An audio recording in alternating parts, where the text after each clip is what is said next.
욥기서 28장 1절부터 5절까지의 말씀과 그리고 건너가서 20절부터 끝절 28절까지의 말씀 두 군데를 읽겠습니다. 은이 나는 곳이 있고 금을 재련하는 곳이 있으며 철은 흙에서 캐내고 동은 돌에서 녹여 얻느니라.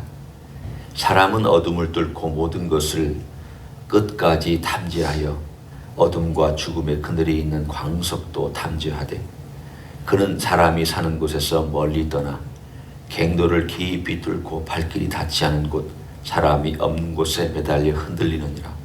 음식은 땅으로부터 나오나 그 밑은 불처럼 변하였도다. 20절입니다. 그런즉 지혜는 어디서 오며 명철이 머무는 곳은 어디인고 모든 생물의 눈에 숨겨졌고 공중의 새에게 가려졌으며 멸망과 사망도 이르기를 우리가 귀로 그 소문을 들었다 하느니라. 하나님이 그 길을 아시며 있는 곳을 아시나니 이는 그가 땅끝까지 감찰하시며 온 천하를 살피시며 비 내리는 바람의 무게를 정하시며 물의 분량을 정하시며 비 내리는 법칙을 정하시고 비구름의 길과 우레의 법칙을 만드셨습니다. 그때 그가 보시고 선포하시며 굳게 세우고 탐구하셨고 또 사람에게 말씀하셨도다. 보라, 주를 경외함이 지혜요 악을 떠남이 명철이니라. 아멘. 우리가 욥기를 읽으면서 거듭 느끼는 것이 한 가지 있습니다. 욥이 친구들과의 논쟁, 다른 의미로 말하면 친구들하고 열띤, 화가 날 정도로 열띤 그러한 토론과 논쟁을 하는 가운데 자기 생각을 정리해 간다는 바로 그것입니다. 파편적으로 이렇게 군데군데 하나님 이런 분이시다, 또는 신앙이란 이런 것이다, 또 지혜란 이런 것이다 등등등을 알아왔지만 누군가하고 열띤 토론을 하고 막 얘기하면서 사람은 자기 생각을 정리정돈할 수 있습니다.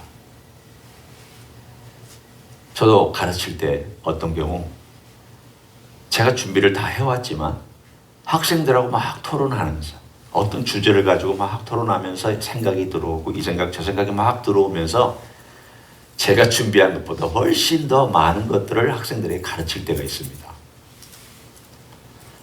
욥이 그렇습니다. 욥이 지금 여기 오늘 28장에 보여주고 있는 내용을 가만히 보면 자문이네. 솔로몬보다도 거의 1000년 전에 어떻게 이런 표현을 썼을까? 어떻게 이런 말을 했을까? 잠언의 내용이 뭡니까? 여호와를 경외함이 지혜의 근본이다. 그 잠언이 전체 줄거리 있지 않습니까? 그런데 오늘 본문에 우리가 읽은 내용 가운데 그게 그대로 나와 있는 것을 볼 수 있습니다. 보라, 주를 경외함이 지혜요. 그 말이나 똑같은 말입니다. 결국은 이 모든 과정 가운데서 그의 생각이 정리되는 게 그 단순히 어떤 사물에 대한 생각을 정리한 것일 뿐만이 아니라 그의 내면의 신앙까지도 답을 알아서 정리하는 건 아닙니다. 생각을 정리하는 것입니다. 그동안에 어수선했던 것들을 이렇게 하나씩 그 순서에 맞게 놓고 모르는 것은 모른다고 얘기할 수 있고 아는 것은 안다고 얘기할 수 있으며 그러나 어떤 과정 속에서 어떻게 해서 이것이 이렇게 됐고 이렇게 됐는지에 대한 것들을 그래도 하나님 기준에 맞게 설명할 수 있는 생각의 정돈, 우리는 그것을 28장에서 볼 수 있습니다. 28장의 욥은 이렇게 먼저 얘기를 합니다. 앞부분에 가서는 사람이 온갖 것을 다 탐구한다. 심지어는 저 깊은 땅 속에 들어가서 철도, 동도, 금도, 은도 다 캐낸다. 공중에 대롱대롱 매달려서라도 금속을 캐내고 그것 얻으려고 땅 깊숙한 곳까지 동굴 파고 들어간다. 사람들은 많은 것을 탐구했다. 오늘 이 이야기를 듣고 있으면 지금의 시대가 더 떠오릅니다. 인간의 지혜 많이 늘었습니다. 얼마나 많이 늘었는지 우리가 알고 있는 것은 이제 따라갈 수가 없을 정도입니다. 얼마 전에 제 아이가 바이오를 공부했기 때문에 네가 하는 일이 뭐냐, 아빠에게 좀 알만한 말로 설명을 해주라. 제가 한번 이렇게 지금 UCLA 연구소에 있으니까 데려다 주면서 제가 좀 설명을 하라고. 한 3, 40분 내내 설명을 하는데 무슨 말인지 못 알아듣겠습니다. 쉬운 말로 하라고 그랬는데도 그래, 내가 그걸 어떤 말을 내가 생물 시간에 나도 고등학교 때 배운 것 같은데 도무지 그 무슨 말인지 모르겠고, 그러더니 쉽게 얘기해서 아빠 제가 하는 일은 이거예요 라고 결론을 아주 간단하게 맺고는, 그리고 한 3, 40분을 그렇게 얘기하면서 데려다 준 적이 있습니다. 그 아이가 다루고 있는 이 바이오의 세계 저 모릅니다. 아니 그것뿐입니까? 얼마나 많은 영역들이 인간의 지혜를 탐구하고 들어가서 이 물리적인 세계의 수많은 것들을 깨닫고 있습니까? 다 알고 있습니다. 많이 알았습니다. 심지어는 태양계 바깥으로 우주선 보냅니다. 화성 탐사합니다. 그럼에도 불구하고 욥이 하는 질문이 2번이나 반복되어서 나오는 질문이 있습니다. 12절과 그리고 20절에 반복된 질문입니다. 그러나 지혜는 어디서 얻으며 명철이 있는 곳은 어디 있고, 12절, 20절. 그런즉 지혜는 어디서 오며 명철이 머무는 곳은 어디 있고. 지금 여기서 말하는 이 지혜와 명철은 우리가 말하는 이 인간적인 물리적인 세계의 지혜를 조금은 포함하고 있지만 근본적인 것은 영적인 지혜를 얘기하고 있습니다. 다른 말로 얘기하면 우리가 지금 토론하고 있는 것이 지혜 아니냐. 너와 내가 지금 토론하고 있는 것이 지혜에 대한 얘기인데 그 지혜에 대해서 우리가 너무 모른다. 나는 내가 옳다 하고 너희들은 너희들이 옳다 하고, 나는 내가 분명히 이것이 하나님께로부터 왔고 하나님이 하시는 일이라고 나는 알고 있기 때문에 붙잡고 있지만 하나님께서 명확하게 얘기를 안 해주시니까 나도 사실은 이 부분에 관하여서 하나님께 듣고 싶다. 그러면서 오늘 본문에 있는 이 내용의 지혜가 뭐냐? 영적인 지혜가 어떤 것이냐?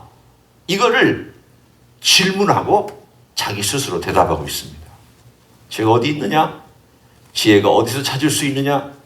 지혜의 출발은 뭐냐? 지혜라는 것은 근본적으로 뭐냐? 우리가 이 세상에 살아가면서 지혜로운 사람을 굉장히 칭찬합니다. 똑똑한 사람 칭찬합니다. 똑똑한 사람들이 올려주고 가까이 하려고 합니다. 그런 의미에서 볼 때 정말 지혜라고 하는 것은 오늘 욥이 얘기하는 것처럼 금보다도 귀하고 은보다 귀하고 모든 것보다 다 귀하다고 말합니다. 맞습니다. 그러나 가장 근본적인 지혜의 핵심, 그리고 그 지혜가 있어야만 하는, 꼭 있어야만 하는 것, 인간으로 따지면 이 육신의 지혜가 아니라 그 깊숙이 숨어져 있는 내 영혼의 지혜, 그 영혼이 살 수 있는 지혜, 그 지혜가 뭐냐? 이거에 대하여 오늘 본문에 답을 내려주고 있습니다. 여호와를 경외함이 지혜다. 악을 떠남이 명철이다. 그러면 도대체 여호와를 경외함이 지혜요, 지혜의 출발이요, 지혜의 모든 것이라고 얘기한다면 지금 어떻게 살아야 됩니까? 먼저 욥의 입장에서 얘기를 하고 우리 입장에서 얘기를 하려고 합니다. 욥의 입장에서는 하나님을 경외하는 것은 하나님 그분이 계심을 알고 그분 앞에 부지런히 묻고 하나님 그분 앞에서 자기의 문제에 대하여 계속 던져놓는, 하나님을 경외한다는 것은 아무 말도 하지 아니하고 무조건 네, 마음에는 반발이 있음에도 불구하고 네, 마음속에는 의심이 있음에도 불구하고 예, 그러면서 뒤에 가서 궁시렁궁시렁 하는 게 그게 경외함 아닙니다.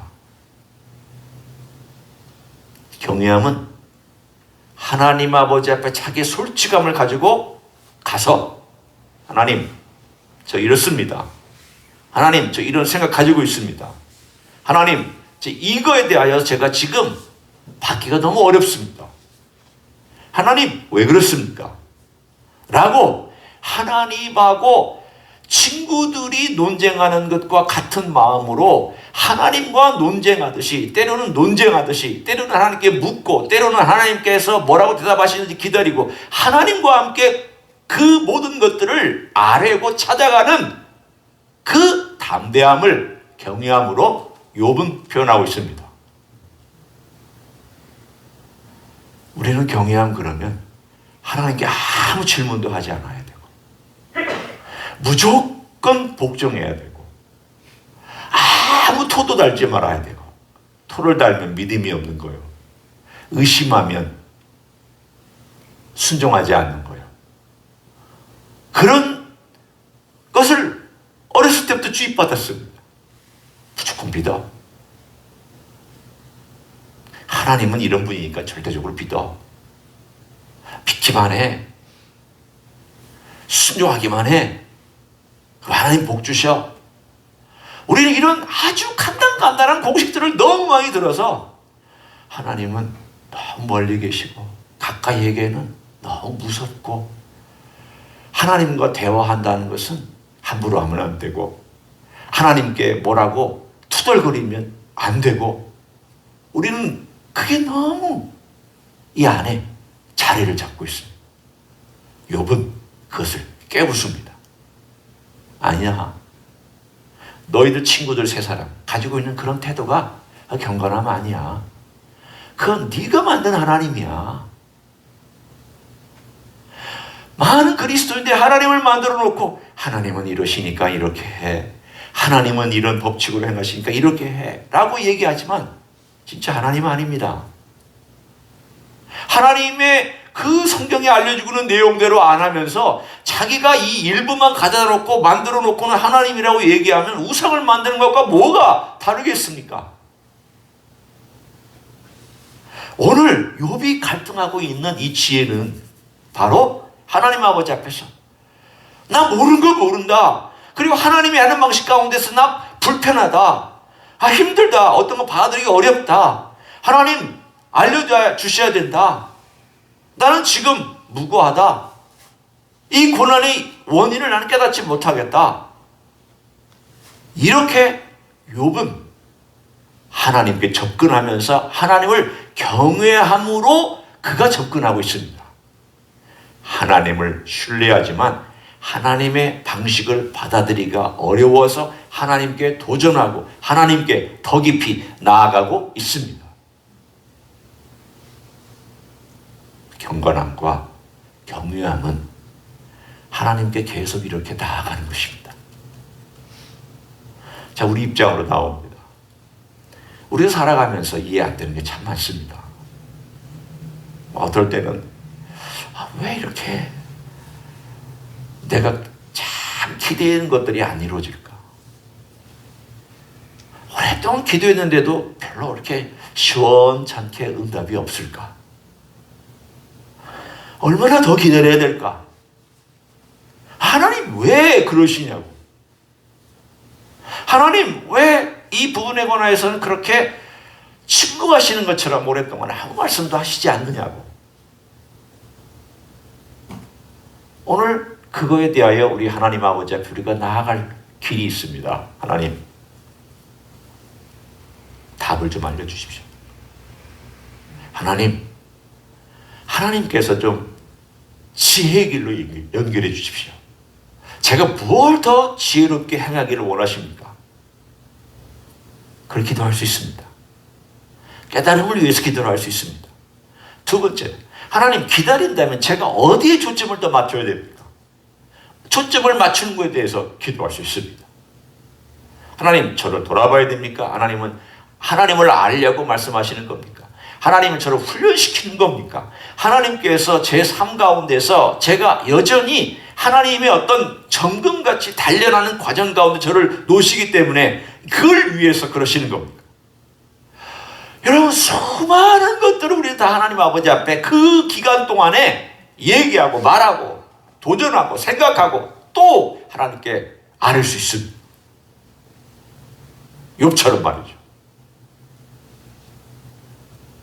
그러면 오늘 본문에 있는 것처럼 경외함이 지혜의 근본이라면 가장 근본적인 지혜는 마치 이와 비슷합니다. 하나님께서 열쇠를 주셨습니다. 그 열쇠는 하나님을 경외함이란 열쇠입니다. 그 지혜의 문을 열고 들어가야 되는데 하나님을 경외하지 않는 사람들은 자기가 열쇠를 만들어서 막 따고 들어갑니다. 그럼 뭔가 세상적인 지혜들이나 세상적인 것들은 다 열고 깊이 들어가서 얻을 수 있지만 가장 중요한 영적인 지혜는 여전히 얻지 못합니다. 그건 하나님이 주신 것으로만 열기 때문입니다. 하나 열고 들어갔습니다. 들어가면 끝일 줄 알았더니 또 문이 있습니다. 그러면 또 하나님을 경외함으로 들어가야 됩니다. 우리의 평생 동안 문을 열고 들어가서 거기 있는 보화를 조금 발견하고 또 그 보화가 있고 난 다음에는 또 다른 방이 있어서 그 열고 또 들어가서 또 보화를 발견하고 그 보화를, 지혜의 보화를 조금씩 얻도록 하나님께서 그렇게 여러 가지 문들을 만들어 놓고 장치들을 만들어 놓으셨습니다. 그 문을 들어가는 길이 여호와를 경외함입니다. 하나님의 미스테리함을 알고 그 미스테리함을 내가 고민하고 갈등하고 하나님의 그 미스테리함을 어떻게 열 수 있을까? 하나님 신뢰하고 또 믿고 하나님을 따라가고 기다리고 기도하고 그러다가도 갈등하고 도전하고 그러면서 거기에서 또 문 하나 따고 그 다음 단계로 계속 들어가면서 하나님을 배워가고 우리 주님을 배워갑니다. 하나님은 한꺼번에 주시지 않습니다. 오늘 우리는 압니다. 오늘 여기에 보면 다 떼셨네. 제가 오늘 말씀을 좀 나누려고 했더니 어머니께서 하나님 여전히 일하고 계세요. 하나님께서 일하고 계시고 여전히 하나님은 역사하고 계시단 말이죠. 그런데 하나님이 역사한다는 것을 우리가 어떻게 경험하느냐? 아니, 자꾸 문을 열어봐야지. 내가 지금 이 문에 이 열쇠가 맞나? 이 열쇠, 여러 가지 열쇠 중에 이 열쇠일까? 이렇게 열어보고 도전해보고 그 다음에 맞는 열쇠 문을 이렇게 열고 맞으면 들어가서 또 그 안에 있는 보화를 발견하고 그래 자꾸 하나님을 찾는 자, 하나님이 일하고 있음을 알고 하나님을 찾는 자가 딱 하고 만납니다. 하나님 막 일하고 계시는데 가만히 있으면 아니 어떤 때는 우리가 가만히 있을 때도 있죠. 왜? 힘드니까 기도해야 되니까 어려우니까. 그러나 기도조차도 하나님을 찾는 것이고 가만히 있는 것도 하나님을 찾는 것이고 하나님께 집중하는 것도 하나님을 찾는 것입니다. 어떤 의미에서 그렇습니다. 그러니까 그 하나님을 찾으려고 애쓴 그 과정 속에서 신앙의 위인들은 하나님이 이렇게 역사하셨다. 하나님이 나의 기적을 베푸셨다. 하나님은 이런 하나님이시다. 하나님이 이런 비밀을 우리에게 펼쳐주셨다. 그런 고백을 하기 시작합니다. 성탄절입니다. 하나님의 신비 중에 신비는 성육신입니다. 이 성육신 너무 비밀이 많아서 우리가 다 이해하지 못합니다. 하나 받아들입니다. 이 성육신을 받아들이면 그 가운데에서 우리가 참 많은 것들을 얻을 수 있습니다. 하나님이 인간이 되시기 위하여서 그 오랜 시간을 기다리셨구나. 하나님 참 오랫동안 기다리셨구나. 많이 기다리셨구나. 그리고 이 땅에 오셔서 우리 예수님이 어린아이로 30년을 기다리셨구나. 30년을 기다리셨습니다. 그리고 예수님 공생의 3년 동안 우리 인생을 위해서 완전히 소진될 때까지 봉사하시고 십자가에 올라가서는 자기 생명까지도 소진해서 주셨구나. 성육신의 비밀은 물론 부활과 그 이후에도 많이 있지만 그것만 생각하더라도 주님께서 그렇게 오랫동안 일하고 또 일하고 계시다는 것을 깨달을 수 있다면 우리 주님께서 우리의 삶 가운데서 우리에게 주시고자 원하시는 그 놀라운 풍성한 삶으로 우리도 천천히 알아가면서 깨달아가면서 그 깊이 속으로 들어갈 수 있기를 원합니다. 그 들어가는 길은 고난이 하나님의 방법입니다. 잘 안 되는 어려운 역경이 하나님의 방법입니다. 잘 되면 사람들 그 열쇠 안 찾습니다. 그 방에서 그냥 머뭅니다. 여기가 좋사. 여기다가 제가 더 이상 발전 안 하고 여기서 머물겠습니다. 하나님께서 자극을 주어야 그때 또 어디 열쇠 없나 찾고 또 들어가려고 합니다. 우리 하나님께서 그렇게 우리를 인도해 가셔서 예수님 알아가게 하시고 예수님을 통하여 하나님을 알아가게 하시는 놀라운 복이 여러분의 삶에 넘치기를 예수님의 이름으로 간절히 축원합니다. 기도하겠습니다. 하나님 고맙습니다. 주님의 지혜는 참 신비하고 미스테리한 미스테리요. 우리가 알기를 원해도 스스로 알 수 없는 길인 것을 압니다. 그러나 우리 하나님을 경외함으로 그 문을 들어가서 하나님이 어떤 분인지 예수님이 어떤 분인지를 좀 깨닫고 또 다시 또 문을 따고 들어가서 더 알아가고 경험해가는 놀라운 비밀을 우리에게 주심을 감사합니다. 주님, 세상 끝까지 또 우리의 사는 날 끝까지 우리 주님을 알아가는 그 기쁨, 주님을 경험해가는 그 기쁨, 환난과 역경과 고난과 아픔과 때로는 힘들고 어려운 것과 우리의 삶을 억누르고 있는 모든 환경 속에서 부지런히 주님께 다가가서 기도하고 하소연하고 외치고 부르짖고 눈물 흘리고 때로는 주님 왜 이러시느냐고 항의까지도 하면서까지 우리 주님을 찾을 수 있는 하나님의 종들이 되게 하여 주시옵소서. 이제는 우리 구주 예수 그리스도의 은혜와 하나님 아버지의 극진하신 사랑과 성령 하나님 교통하심의 역사가 하나님을 경외함으로 찾고 두드리고 또 부르짖고 간구하고 우리 주님의 도우심을 구하기를 소원하는 지혜를 구하는 이절에 참여한 모든 종들 위해와 주임지 히스교회 위해와 이민교회들과 한국교회들과 선교사님들 위해 이제로부터 영원히 함께 하실지어다. 아멘.